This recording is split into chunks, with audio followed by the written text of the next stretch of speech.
بسم اللہ الرحمن الرحیم۔ السلام علیکم۔ کیپٹل ٹاک میں خوش آمدید۔ وزیر اعظم شہباز شریف نے تحریک انصاف کے ساتھ مذاکرات سے بالکل صاف الفاظ میں انکار کر دیا ہے۔ عمران خان صاحب نے پچھلے دنوں ایک سے زائد مرتبہ یہ پیشکش کی تھی کہ اب وہ الیکشن کی تاریخ پہ بات چیت کے لیے تیار ہیں، لیکن آج شہباز شریف صاحب نے نہ صرف یہ کہ الیکشن پہ بات کرنے سے انکار کیا ہے، بلکہ انہوں نے یہ بھی کہا ہے کہ ہم ایسے لوگوں سے مذاکرات کیسے کر سکتے ہیں جو عسکریت پسندی میں ملوث ہیں۔ ایگزیکٹ الفاظ کیا ہیں؟ وزیر اعظم صاحب کی جو ٹویٹ ہے وہ کہہ رہے ہیں مذاکرات سیاسی عمل کا کلیدی جزو ہیں جو جمہوریت کے ارتقاء میں اپنا اہم کردار ادا کرتے ہیں۔ تاریخ ایسے سیاسی اور آئینی کامیابیوں سے بھری پڑی ہے جب سیاسی قائدین مذاکرات کی میز پہ بیٹھے اور قومی امور پر اتفاق رائے قائم ہوا۔ تاہم یہاں ایک بنیادی فرق یہ ہے کہ انتشار اور جلاؤ گراؤ پھیلانے والے ایسے لوگ جو خود کو نام نہاد سیاستدان کہلواتے ہیں مذاکرات کے اہل نہیں ہو سکتے۔ ان کے عسکریت پسندانہ اقدامات کے لیے احتساب ہونا چاہیے، اور یہ کوئی معیوب بات نہیں بلکہ دنیا کی ترقی یافتہ جمہوریتوں میں بھی ایسے لوگوں کا محاسبہ کیا جاتا ہے۔ یعنی کہ تحریک انصاف کی قیادت کو انہوں نے عسکریت پسند قیادت قرار دے دیا ہے۔ تو کیا اس کا مطلب یہ ہے کہ اب صرف تحریک انصاف کے گرفتار رہنما نہیں بلکہ عمران خان صاحب پر بھی عسکریت پسندانہ کارروائیوں کی منصوبہ بندی کرنے کا الزام لگے گا اور ان کے خلاف بھی فوجی عدالت میں مقدمہ چلے گا؟ وزیر اعظم کی جو ٹویٹ ہے اس سے تو یہ تاثر بہت صاف نظر آ رہا ہے۔ تو اس پہ گفتگو کریں گے ہم جناب احسن اقبال صاحب سے جو وفاقی وزیر منصوبہ بندی ہے اور ماضی میں عسکریت پسندانہ کارروائیوں کا نشانہ بھی رہے ہیں، اور جناب عابد زبیری صاحب صدر ہیں سپریم کورٹ بار ایسوسی ایشن کے۔ احسن اقبال صاحب، ماضی میں آپ پر ایک قاتلانہ حملہ ہوا تھا، اس لیے میں نے کہا کہ آپ بھی عسکریت پسندانہ کارروائیوں کا نشانہ رہے ہیں، لیکن آج وزیر اعظم شہباز شریف صاحب نے جس طریقے سے یہ کہا ہے کہ یہ عسکریت پسندانہ اقدامات کرنے والوں کا احتساب ہونا چاہیے، اس کا مطلب ہے وہ عمران خان صاحب کو پن پوائنٹ کر کے کہہ رہے ہیں کہ ان کا احتساب ہونا چاہیے، یہ عسکریت پسندی میں ملوث ہے۔ دیکھیے حامد میر صاحب، میں یہ کہوں گا کہ یہ ایک بہت بڑا ہماری سیاسی تاریخ کا حادثہ ہے کہ ایک شخص کے جس کا پورا پس منظر بیک گراؤنڈ سپورٹنگ سٹار کا تھا، اور آپ کو پتہ ہے کہ کھیلوں کے اندر تو کہا جاتا ہے سپورٹس مین سپرٹ، اور وہ ایک بہت بڑی برداشت کی، ٹالرنس کی یونیورسٹی ہوتی ہے کھیل جو ہے۔ تو ایک ایسا شخص جب سیاست میں آیا تو ہم یہ امید کرتے تھے کہ وہ سیاست میں بردباری کو فروغ دیں گے۔ سپورٹس مین کا موٹو ہوتا ہے کہ ون اور لوز وتھ اے اسمائل، لیکن وہ جب بھی الیکشن ہارے انہوں نے دھاندلی کا شور مچایا۔ پھر آپ نے دیکھا کہ 2013 کے بعد کس طرح 2014 میں انہوں نے لانگ مارچ کی، دھرنا دیا، اور وہ نہیں کیا بلکہ اس کے بعد پھر وائلنس کس طرح انہوں نے اس وقت یہاں پر اسلام آباد کی سڑکوں پر کیا، پاکستان ٹیلی ویژن کی عمارت پہ جس طرح چڑھائی کی گئی، پولیس کے افسروں کو اور جوانوں کو جس طرح تشدد کا نشانہ بنایا گیا، پارلیمنٹ ہاؤس پہ جس طرح حملہ کر کے ٹیک اوور کیا گیا۔ نہ صرف یہ پاکستان کی، میرا نہیں خیال کہ 75 سال کی تاریخ میں کسی سیاسی جماعت نے اپنے گریونسز کو سول ڈس اوبیڈینس کی طرف لے کر گئے ہوں کہ بجلی کے بلوں کو آگ لگائی ہو، پاسپورٹ پاکستان کے جلائے گئے ہوں۔ یہ ساری چیزیں اس دوران بھی ہوئیں، اور پھر مسلسل اس کے بعد لانگ مارچ 2، لانگ مارچ 3، بلکہ ایک لانگ مارچ میں تو کے پی حکومت کے تمام وسائل لے کر انہوں نے اسلام آباد پہ قبضہ کرنے کی کوشش کی۔ اور پھر یہ جو اب 9 مئی کا واقعہ ہے، اس میں میں تھوڑی سی آپ سے اجازت لوں گا یہ کہنے کے لیے، دیکھیے اگر زیارت ریزیڈنسی قائد اعظم کی بلوچستان میں کچھ عناصر جلائیں تو ہم انہیں دہشت گرد کہتے ہیں۔ اب اگر لاہور کے اندر چونکہ پنجاب ہے اور اس کو کرنے والی جماعت ایک پی ٹی آئی ہے جو جوگر اور جین پہننے والوں کی جماعت ہے، وہی عمل کرے تو آپ اس کو سیاسی احتجاج کہیں گے یا دہشت گردی کہیں گے۔ اگر کے پی میں بلوچستان میں فوج کی چوکی پہ کوئی حملہ کرے آپ اسے دہشت گرد کہتے ہیں۔ اگر ایئر فورس کی فضائیہ کی ایئر بیسز کے اوپر حملہ کر کے پاک فضائیہ کے جہازوں کو آگ لگانے کی کوشش کی جائے اور وہ جہاز جو کہ ہماری فتح کی علامت ہے انہیں جلا دیا جائے، اسے ہم کیا کہیں گے؟ پھر اسی عمران طرح خان صاحب کہتے ہیں جب یہ واقعات ہوئے تو میں تو گرفتار تھا۔ دیکھیے یہ سارے جو واقعات ہیں یہ ایک منصوبہ بندی جو عمران خان صاحب کی نگرانی میں ان کی گرفتاری سے پہلے ہو چکی تھی اس کا حصہ ہیں، اور آپ نے دیکھا جو ہی وہ گرفتار ہوئے عمران خان صاحب کا جو سب سے چہیتے وزیر ہیں اور رہنما ہیں مراد سعید صاحب، انہوں نے ایک آڈیو پیغام نشر کیا کہ تمام کارکن اپنے ٹارگٹس پہ اور اپنی ڈیوٹیوں پہ پہنچ جائیں. اور اس کا مطلب ہے 9 مئی کی منصوبہ بندی عمران خان نے کی. جی بالکل، ان کی نگرانی میں ہوئی اور وہ ڈیوٹیاں لگا کر گئے تھے، اور خود ان کے بیانات اس پہ گواہی دیتے ہیں. عمران خان کے خلاف فوجی عدالت میں مقدمہ چلائیں گے آپ؟ دیکھیے ان کے خلاف تو ثبوت خود ان کے بیانات ہیں، وہ متعدد بار یہ کہہ چکے ہیں کہ مجھے گرفتار کیا گیا. اچھا، لیکن ان کے بیانات میں دیکھیں، ان کے اکثر بیانات میں تبدیلی آتی رہتی ہے. تو اب عابد زبیری صاحب، جو آپ نے سنا ہے احسن اقبال صاحب کی گفتگو، وہ واضح الفاظ میں کہہ رہے ہیں کہ 9 مئی کے واقعات کی منصوبہ بندی عمران خان صاحب نے اپنی گرفتاری سے پہلے ہی کر لی تھی. تو اب اس میں ان کے بیانات کی بنیاد پہ اگر کوئی قانونی کارروائی ہوتی ہے تو وہ آپ کے خیال میں مناسب ہے؟ بسم اللہ الرحمن الرحیم. شکریہ. دیکھیے احسن اقبال صاحب منسٹر ہیں، تو ان کی جو پاس انفارمیشن ہوگی نیچرلی میرے اور آپ کے پاس نہیں ہوگی، لیکن پھر بھی میں سمجھتا ہوں کہ دیکھیے جو 9 مئی کے واقعات تھے وہ بڑے کنڈیمیبل ہیں. بہت ہی ہمارا سب کا سر شرم سے جھک گیا. لیکن میں احسن اقبال صاحب اتنے سینئر ہیں، ہمارے بڑے محترم ہیں.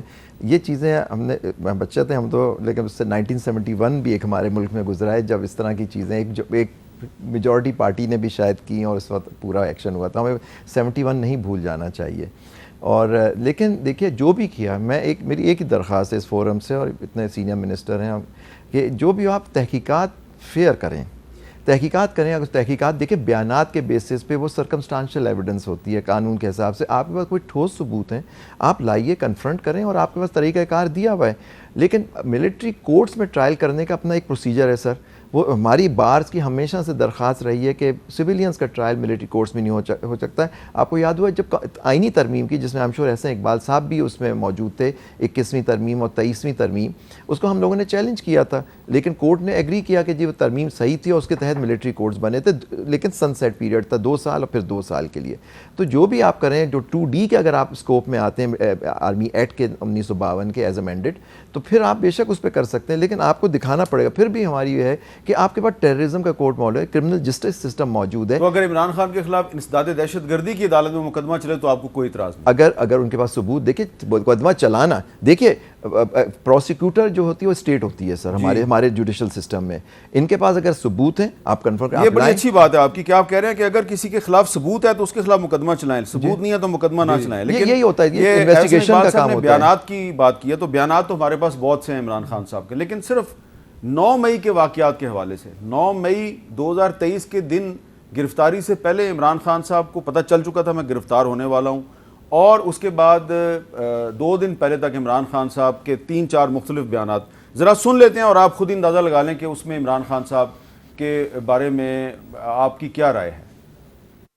میرے پاکستانیوں، جب تک یہ میرے الفاظ آپ تک پہنچیں گے مجھے ایک ناجائز کیس کے اندر بند کر دیا ہو. یہ وقت آ گیا ہے، گھر بیٹھنے کا وقت چلا گیا. میں آج آپ سب کو اپیل کر رہا ہوں کہ آپ کو نکلنا پڑے گا، آپ کو جدوجہد کرنی پڑے گی. آپ کو یہ جو فیشسٹ نظام ہے، جو یہ خوف طاری کر رہے ہیں، یہ خوف کے بت کو توڑنا پڑے گا. مجھے اب یہ ایک منظم سازش نظر آئی ہے جس کے تحت جلائی گئی ہیں گورنمنٹ بلڈنگز، یہ کور کمانڈر کا گھر جلایا گیا ہے. جو بھی مجھے پتا چلا ہے کہ تقریب کاروں کو بیچ میں ڈالا گیا بندوقیں لے کے، انہوں نے لوگوں کو اشتعال دیا. ہمارے پاس اب ویڈیو ایویڈنس ہے اس کی. جس طرح مجھے پکڑا گیا، فوج مجھے پکڑ کے لے کے جا رہی ہے، اور جس طرح پکڑا گیا اس کا جو رد عمل آنا تھا اس کا فائدہ اٹھاتے ہوئے سارا نزلہ تحریک انصاف کے اوپر گرایا ہے.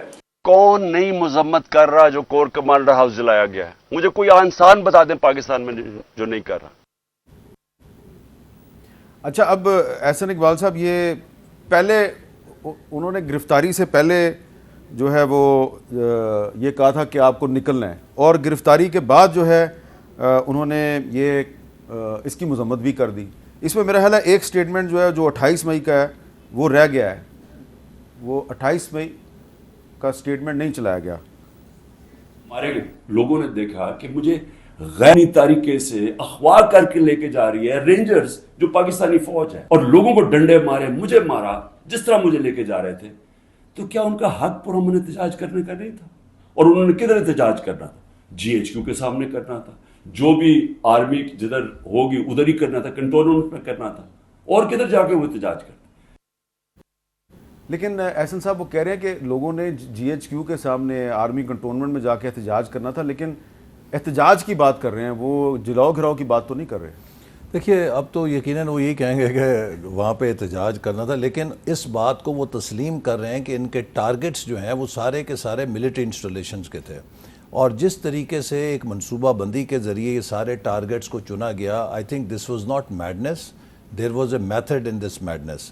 اور آپ دیکھیے کہ نہ صرف اس میں مسلح افواج کے ٹارگٹس تھے، تنصیبات تھیں، آپ چاگی کا ماڈل جو کہ ہر پاکستانی کے لیے انتہائی محترم ہے، ابھی ہم نے 28 مئی کو یوم تکبیر کو منایا ہے، پاکستان کا ایٹمی پروگرام جس کے لیے اتنی قربانیاں قوم نے دیں، اس کو بھی اس کی علامت کو جلانے کا کیا مقصد ہے کہ آپ پاکستان کے ایٹمی پروگرام کو آگ لگا رہے ہیں. اسی طرح جو آپ نے دیکھا ایمبولنسز کو، مریضوں کو تار کے آگ لگائے گی. اگر آپ کہتے ہیں جی کہ طالبان سکول جلائیں تو وہ دہشت گرد ہیں سوات کے اندر، تو اگر دیر کے اندر پی ٹی آئی والے آگ لگائیں تو آپ اس کو نظر انداز کر دیں یہ تو جی سیاسی احتجاج ہے. دیکھیے یہ مناسب نہیں ہے. اور جو زبیری صاحب نے ملٹری کورٹس کی بات کی، میں واضح کرنا چاہتا ہوں کہ کوئی ملٹری کورٹس ان کے لیے نہیں بنائی جا رہی.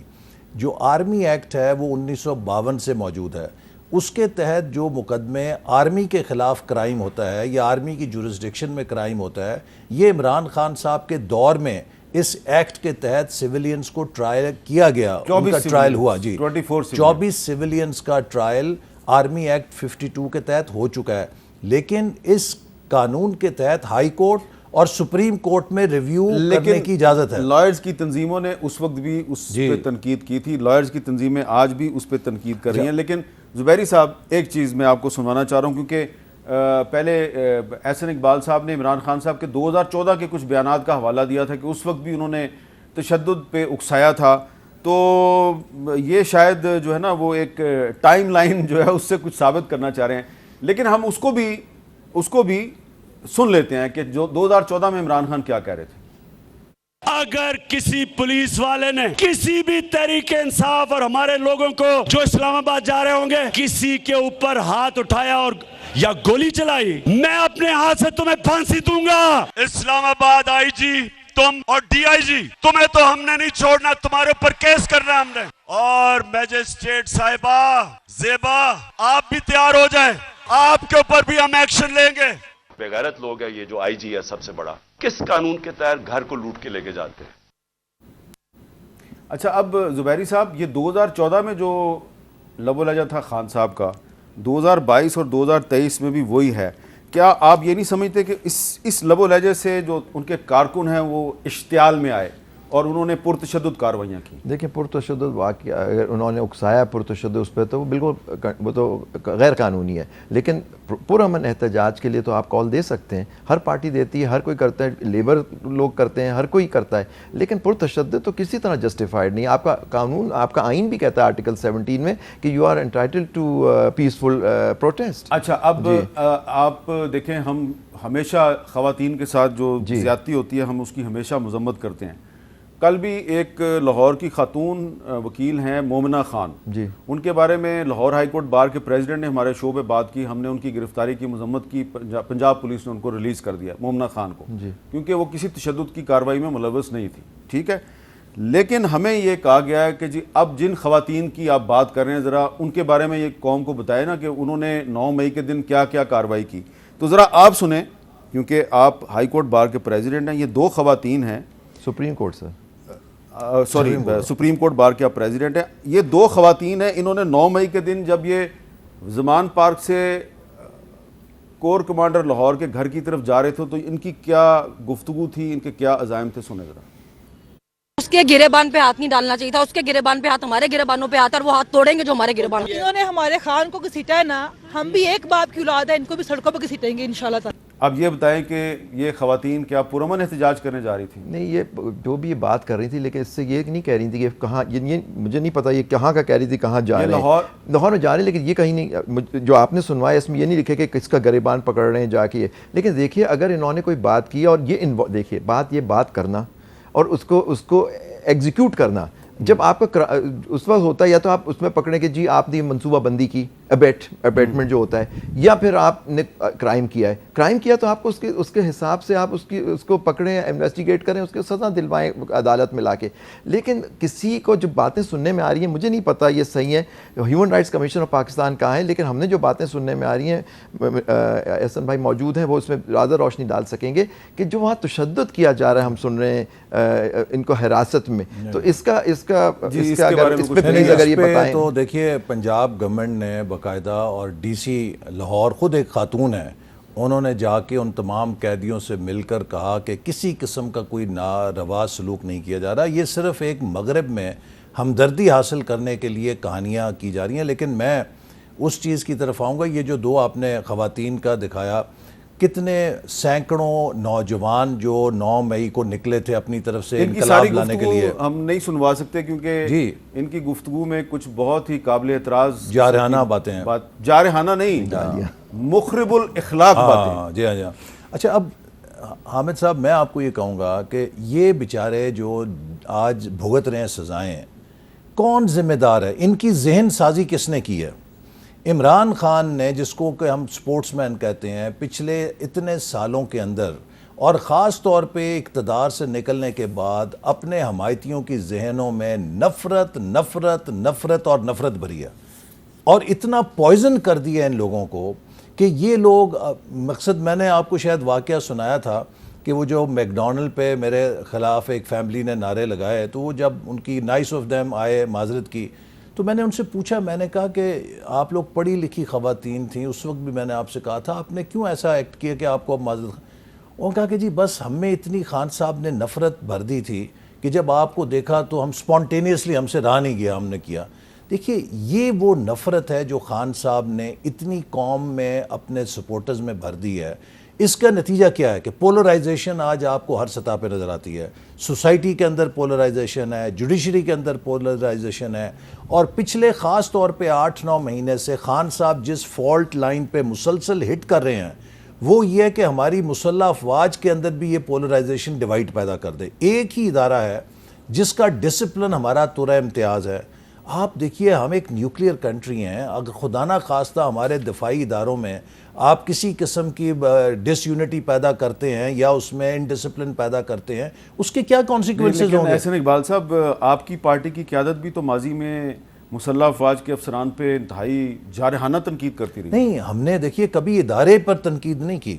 اور اگر نواز شریف صاحب نے گجرانوالے میں جنرل باجوہ صاحب کا اور جنرل فیض صاحب سے سوال پوچھے تو 5 منٹ کم از کم انہوں نے ادارے کی توصیف پہ بھی لگائے کہ ہماری ادارے سے جنگ نہیں ہے، چونکہ پاکستان کی جو دفاع ہے اس کے لیے ہمارا فوج کا، ہمارا اس پہ اختلاف رہا ہے کہ سیاست میں عمل دخل نہیں ہونا چاہیے فوج کا، لیکن فوج کا جو دفاع کا اور ایک سیکیورٹی کا رول ہے اس پہ تو کبھی کسی کو اختلاف نہیں. اب کیونکہ ہم بات کریں عمران خان صاحب کی، تو عمران خان صاحب ماضی میں یہ کہتے تھے کہ آرمی چیف پہ تنقید کا مطلب یہ ہے کہ آپ فوج پہ تنقید کر رہے ہیں، اور یہ غداری ہے. سنیں خان صاحب کیا کہتے تھے. جس طرح آرمی چیف کو اور ISI چیف کو ہٹ کیا پاکستان کے آرمی چیف اور ISI چیف کو آپ ہٹ کر رہے ہیں اور فوج کو کہہ رہے ہیں کہ ان کے خلاف بغاوت کرو؟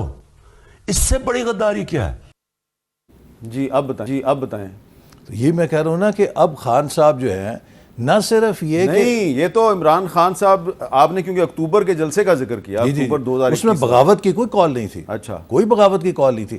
خان صاحب نے تو جلسوں کے اندر کھڑے ہو کر، اور شہباز گل نے جو خان صاحب کا پیغام پہنچایا اس میں تو صاف سرین انڈسپلن کی دعوت تھی، اور انہوں نے ان کی فیملیز کو موٹیویٹ کیا کہ نکل آؤ اور ہمارے ساتھ آؤ. دیکھیے فوج کو پولیٹیسائز کرنے کا مقصد یہ ہے کہ آپ پاکستان کے دفاع کو ڈھا رہے ہیں، اور خان صاحب جو ہے مسلسل اس عمل میں اس حد تک آگے چلے گئے ہیں کہ آپ فورن ایجنسیز کو آرمی چیف کا نام لے کر کہہ رہے ہیں کہ جی ہی از دا ٹربل میکر، وہ سارے اس وقت ساری خرابی کر رہے ہیں. آپ پاکستان کے دفاع کے اداروں کو، آرمی چیف کو اس طرح بیرون ملک کے میڈیا کے سامنے بنا رہے ہیں. اس کا نتیجہ کیا ہے کہ آپ ہمارے دشمن ملک میں انڈیا کا میڈیا جشن منا رہا ہے. اس وقت جو ڈارلنگ ہے مغربی میڈیا تو چھوڑیں، انڈیا کے میڈیا میں وہ عمران خان ہے، چونکہ عمران خان کے ذریعے بھارت وہ مقصد حاصل کر رہا ہے جو شاید کروڑوں اربوں روپے خرچ کر کے اس کو یہاں حاصل نہیں ہو سکتے تھے. اچھا جی، اب ایک بہت ہی اہم دوسرا ایشو ہے، وہ یہ ہے کہ آپ کو پتہ ہے کہ IMF اور پاکستان کے درمیان ڈیل نہیں ہو پا رہی ہے. آج کی جو اخبارات کی کچھ بڑی مصدقہ خبریں ہیں ان کے مطابق آئی ایم ایف جو ہے وہ پاکستان سے یہ اب کہہ رہا ہے کہ follow the constitution of Pakistan. جی ہاں، یہ بڑی ایک اہم بات ہے اور ایک بڑی ہی اہم انگریزی اخبار میں یہ خبر شائع ہوئی ہے. اس پہ بات کرتے ہیں ایک وقفے کے بعد.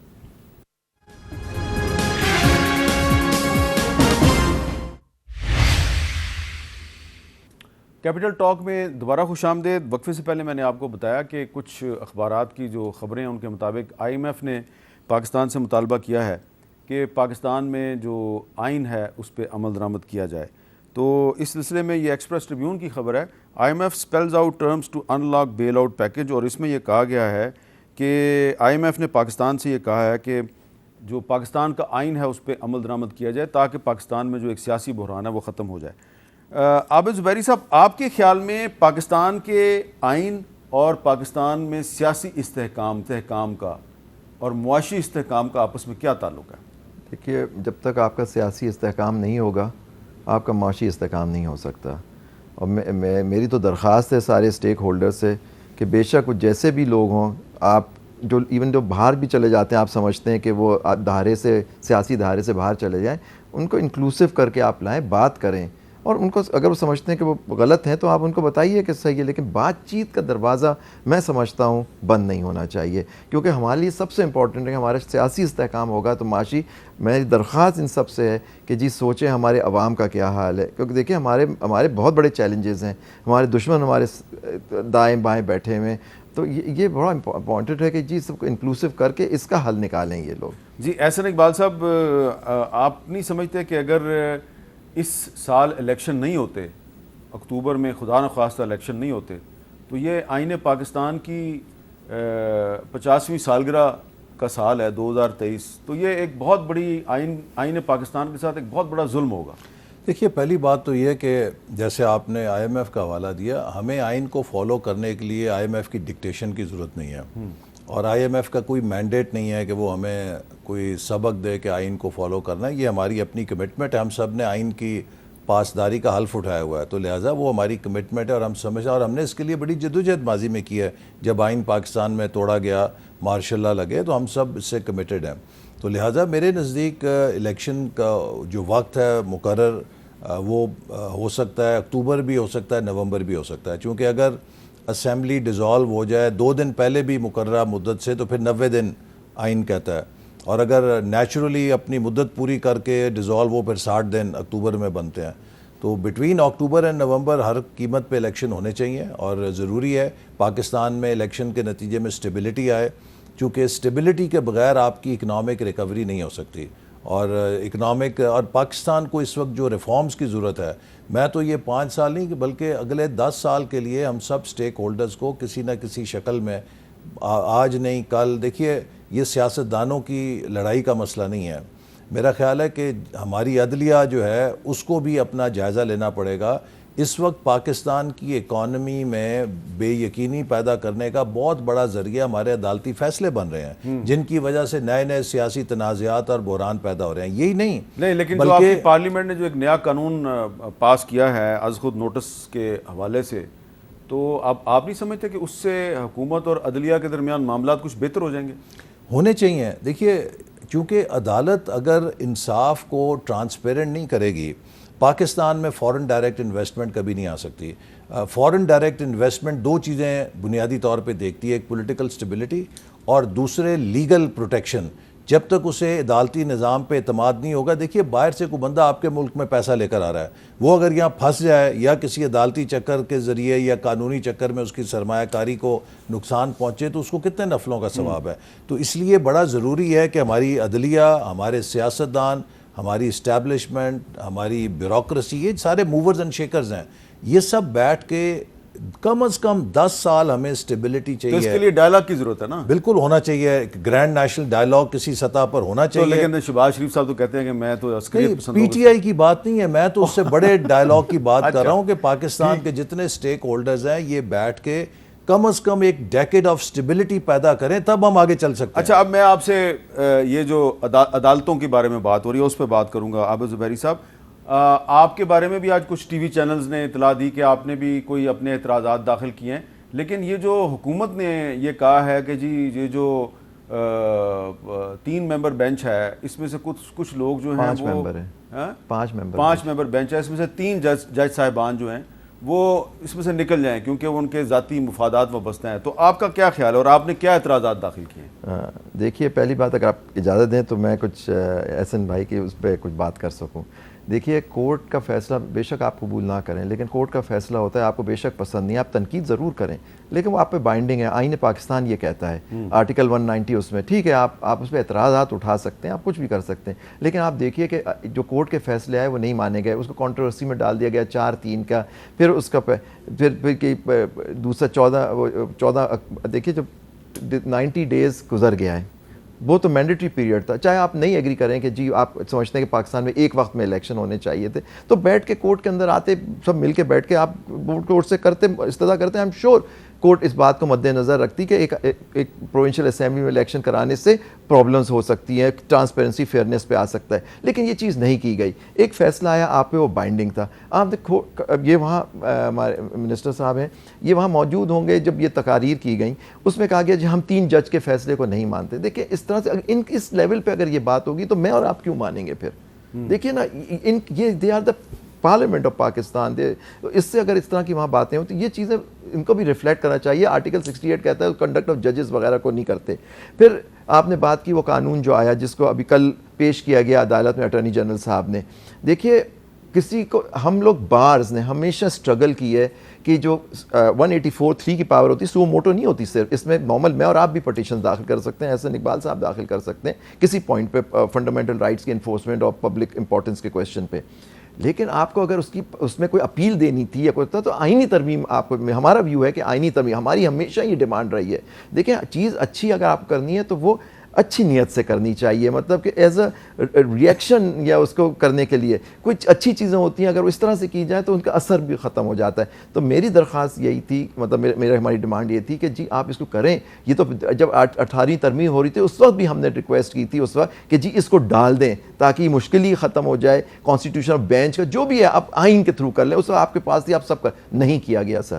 تو دیکھیے جب ایکٹ آیا اس کو بھی دیکھنا ہوگا کیا کہ ایکٹ انلارجمنٹ اینٹی 55 جو پاور دیتی ہے پارلیمنٹ کو لیجسلیٹ کرنے کے لیے، اس کا 191 یہ ساری چیزوں کو رکھا جائے گا. اور دوسری بات آپ نے کی جو اعتراضات کی آپ نے بات کی، دیکھیے گورنمنٹ کی طرف سے بھی اعتراض آئے داخل کیے گئے اس بینچ میں. اور اس میں کیا گراؤنڈ لیا گیا ہے؟ اس میں کہا کہ ایک جج صاحب تھے ان ایک کیس سن رہے تھے وہ نہیں کر سکتے.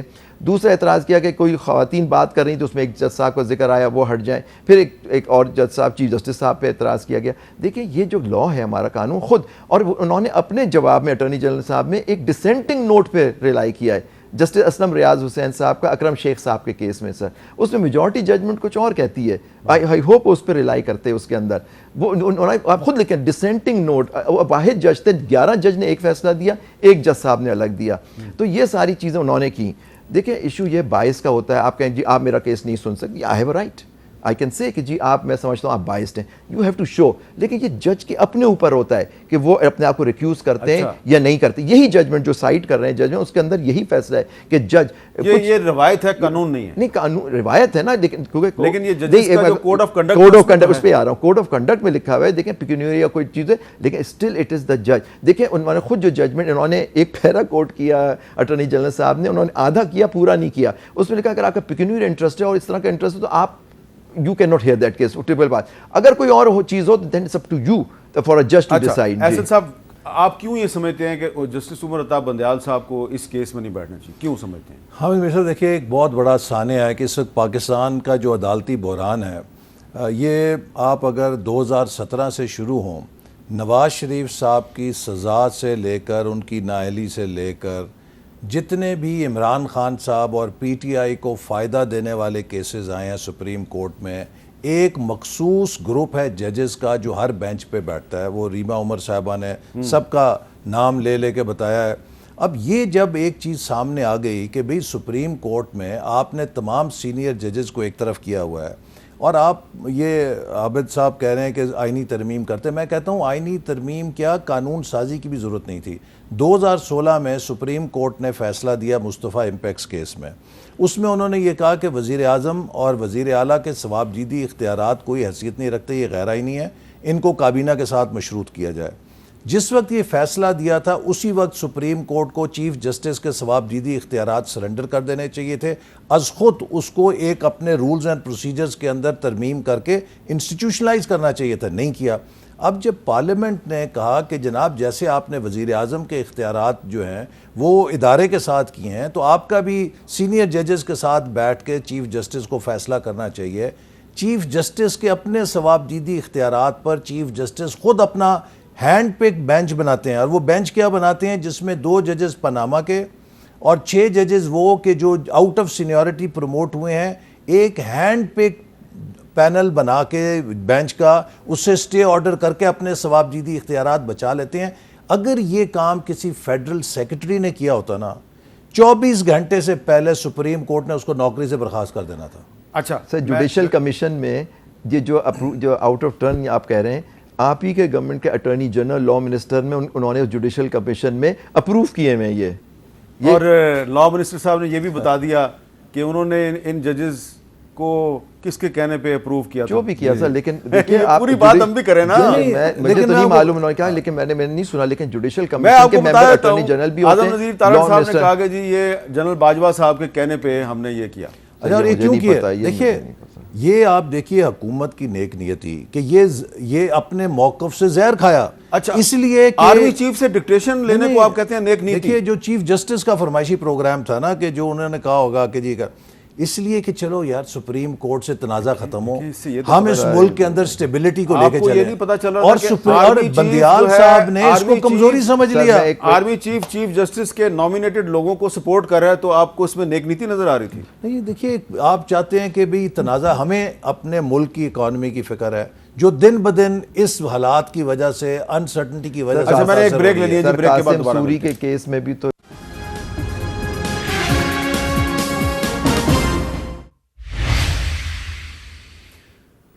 کیپٹل ٹاک میں دوبارہ خوش آمدید. وقفے سے پہلے ہم نے پاکستان میں آئین اور قانون کے تقاضوں کے حوالے سے بہت سی باتیں کی. تو آج کل آپ کو پتہ ہے کہ جو پاکستان میں بہت سے سیاسی کارکن اور صحافی جو ہیں ان کو گرفتار کیا جاتا ہے, تو اس پہ بہت سی عالمی تنظیمیں بھی آواز اٹھاتی ہیں. کبھی کبھی ہم یہ جو عالمی تنظیموں کی طرف سے جو آواز اٹھائی جاتی ہے اس میں سے سازش کا پہلو بھی ڈھونڈتے ہیں. لیکن ایک تنظیم ایسی ہے جو نہ صرف پاکستان میں انسانی حقوق اور آزادی صحافت پہ حملوں کی مذمت کرتی ہے, بلکہ جب مقبوضہ کشمیر میں ہندوستان کی طرف سے کچھ ایسے اقدامات کیے جاتے ہیں تو وہ اس پہ بھی بات کرتے ہیں. تو یہ ہے کمیٹی ٹو پروٹیکٹ جرنلسٹ, اور سٹیون بٹلر صاحب جو ہیں وہ اس کے ساؤتھ ایشیا کے کوارڈینیٹر ہیں.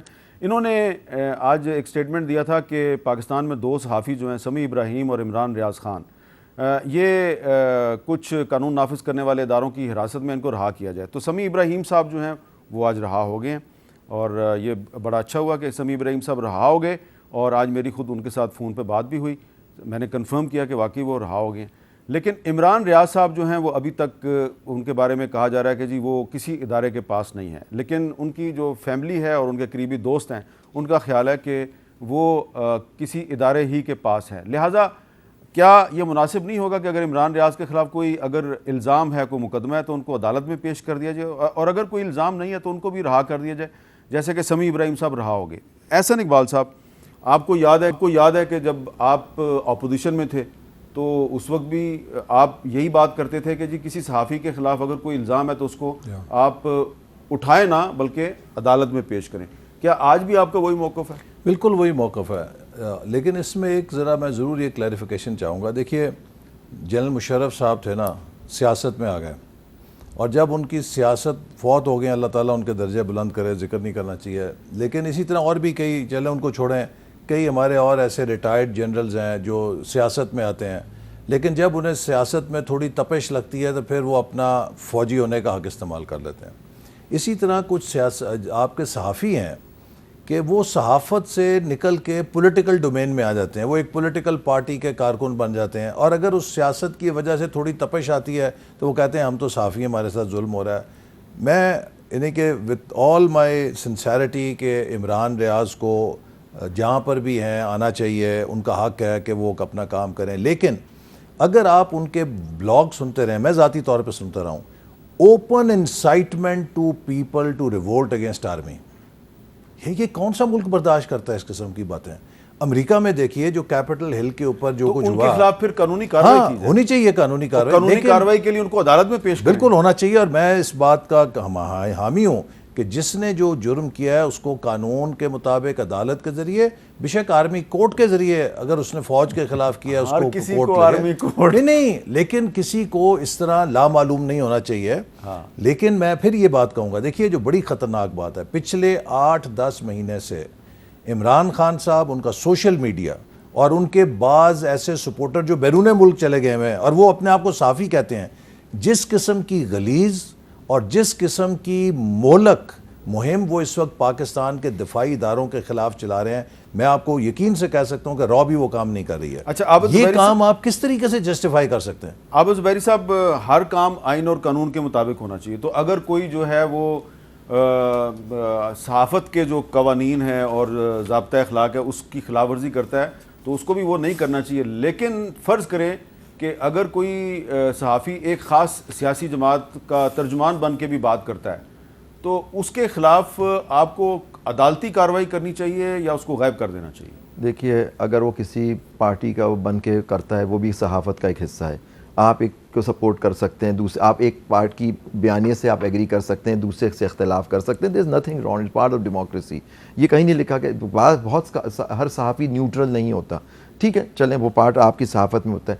اگر آپ سمجھتے ہیں اس نے کوئی غلط کام کیا، کورٹس موجود ہیں، آپ ڈیفیمیشن کا کیس کریں، کچھ کریں. اور غائب تو کرنا کسی قانون کے تحت جسٹیفائی نہیں ہو سکتا کہ اگر آپ سمجھتے ہیں اس نے کوئی قانون توڑا ہے، کوئی کرمنل قانون توڑا ہے، تو آپ اس کے خلاف پرچہ کیجئے، اس کو عدالت میں پیش کیجئے، اس پہ ٹرائل کیجئے اس کا. لیکن اس طرح سے غائب کر دینا، یہ کسی آئین و قانون کے ہر چیز کے خلاف ہے. تو میں سمجھتا ہوں کہ جو ایک صحافی جن کو اس طرح سے اٹھا لیا گیا ہے ان کو فوراً چھوڑا جائے. اچھا، یہ ایک صحافی نہیں ہے جی، لاہور میں ایسے بہت سے صحافی ہیں اور بلاگرز ہیں اور یوٹیوبرز ہیں جن کو صرف اس شک میں گرفتار کیا گیا کہ یہ 9 مئی کے دن کور کمانڈر ہاؤس کے آس پاس تھے. جی، تو اچھا ہوا کہ پولیس والے وہاں سے غائب ہو گئے، کیونکہ ان کے پاس بھی موبائل فون ہوتے ہیں. تو اگر ان کی بھی جیو فینسنگ میں لوکیشن کا پتہ چل جاتا کہ یہ پولیس والے بھی کور کمانڈر ہاؤس کے آس پاس تھے تو شاید وہ بھی پکڑے جاتے. تو اچھا ہوا پولیس والے بالکل ہی غائب ہو گئے، تو ان میں سے کسی پہ شک ہی نہیں جاتا. تو احسن اقبال صاحب، آپ ایگری کریں گے کہ اگر ثبوت ہے کسی کے خلاف تو ضرور کارروائی کریں؟ جی بالکل. دیکھیں، اس میں تو ہائی کورٹ کے بھی یہ زیر بحث ہے اور میں اس بات کا قائل ہوں کہ کسی کو غائب نہیں ہونا چاہیے. اگر اس وقت ایجنسیاں اگر کہہ رہی ہیں کہ ہمارے پاس نہیں تو اس کے اوپر وہ کمنٹ کر سکتی ہیں. ایجنسیاں کہہ رہی ہیں ہمارے پاس نہیں ہے، جی وہ کہہ رہی ہیں ہمارے پاس نہیں، پولیس کہہ رہی ہے ہمارے پاس نہیں، لیکن گرفتار تو وہ جی ہاں. لیکن ہم سب کا یہ فرض ہے کہ ان تمام سیکیورٹی ایجنسیز کا کہ تلاش کریں کہ وہ کہاں پر ہیں. چونکہ اگر کوئی شخص جرم کرتا ہے تو اس کو پھر قانون کے مطابق عدالت کے ذریعے سزا ملنی چاہیے. اچھا، اب آخر میں یہ بتائیں کہ 2023 میں الیکشن ہو جائے گا آپ کے خیال میں؟ جی مجھے پوری امید ہے انشاءاللہ ضرور ہوگا. یہ الیکشن آئین کے مطابق آپ نے تو ابھی نارووال میں میچ کروایا، وہ جو آپ کا جو اسٹیڈیم تھا جس کی وجہ سے آپ نے نیب کا کیس بھگتا، آپ نے قید بھگتی، تو وہاں پہ تو بہت سے لوگ آئے ہیں. تو آپ کو تو کوئی پرابلم نہیں ہونی چاہیے الیکشن میں؟ نہیں، انشاءاللہ پہلے سے زیادہ اکثریت سے انشاءاللہ جیتیں گے. دیکھیں نا، ایک میرے پہ کیس کیا بنایا، ایک ایسے کپتان نے جو خود سپورٹس مین تھا کہ جی آپ نے نارووال میں سپورٹس سٹی کیوں بنا دی، چھوٹے ضلع میں اس طرح بڑا اسٹیڈیم کیوں بنا دیا. مجھ سے بار بار نیب والے یہ پوچھتے تھے کہ جی چھوٹا سا ضلع اتنا بڑا اسٹیڈیم بنا دیا. اتوار کو جب میچ ہوا، یقین کیجئے کہ وہاں تل دھرنے کی جگہ نہیں تھی، کچا کچ بھرا ہوا تھا. اتنے لوگ باہر تھے، 10,000 تھی، کم از کم 12 سے 15,000 لوگ وہاں موجود تھے. تو وہاں پہ تو فرسٹ کلاس کے میچ بھی ہو سکتے ہیں؟ نہیں انشاءاللہ وہاں پہ ٹیسٹ میچ بھی ہوگا، پی ایس ایل بھی کرائیں گے انشاءاللہ. اچھا، جی پی ایس ایل بھی کرائیں گے انشاءاللہ، ٹیسٹ میچ بھی کرائیں گے انشاءاللہ. کیا تو ادھر ہوٹل ووٹل بنا رہے ہیں آپ کو؟ جی جی، ایک اچھا ہوٹل بھی بنا رہے ہیں. اور وہ دیکھیے سب سے مزے کی بات یہ ہے کہ اگر آپ لاہور قذافی اسٹیڈیم میں میچ کرتے ہیں نا، آدھا شہر پہ کرفیو لگ جاتا ہے اور یہاں پر بھی لوگ باہر سے بھی دیکھنے آئے اور لاہور سے بالکل قریب ہے، لیکن کسی کو نہیں پتہ چلا کوئی ڈسٹربنس ہوئی. چلیں، بہت بہت شکریہ احسن اقبال صاحب، بہت بہت شکریہ عابد زبیری صاحب. اور ہم بار بار اپنے پروگرام میں یہی بات کرتے ہیں کہ پاکستان کی جو سلامتی ہے اور پاکستان کی جو ترقی ہے وہ پاکستان میں آئین اور قانون کی بالادستی کے ساتھ مشروط ہے. اور آئین اور قانون کی بالادستی صرف اسی وقت ہو سکتی ہے جب آپ آئین پر عمل درآمد کریں گے. تو اگر پاکستان میں آئین پہ عمل درآمد نہیں ہوگا تو پھر آپ جتنا مرضی زور لگا لیں، جتنے مرضی لوگ گرفتار کر لیں، جتنی مرضی سزائیں دے دیں، تو پھر پاکستان آگے نہیں جا سکتا. اس لیے بہت ہی خلوص نیت کے ساتھ ہم یہ بات کرتے ہیں کہ پاکستان کو آگے لے کے جانا ہے تو آئین کے مطابق چلیے. اجازت دیجیے. اللہ حافظ.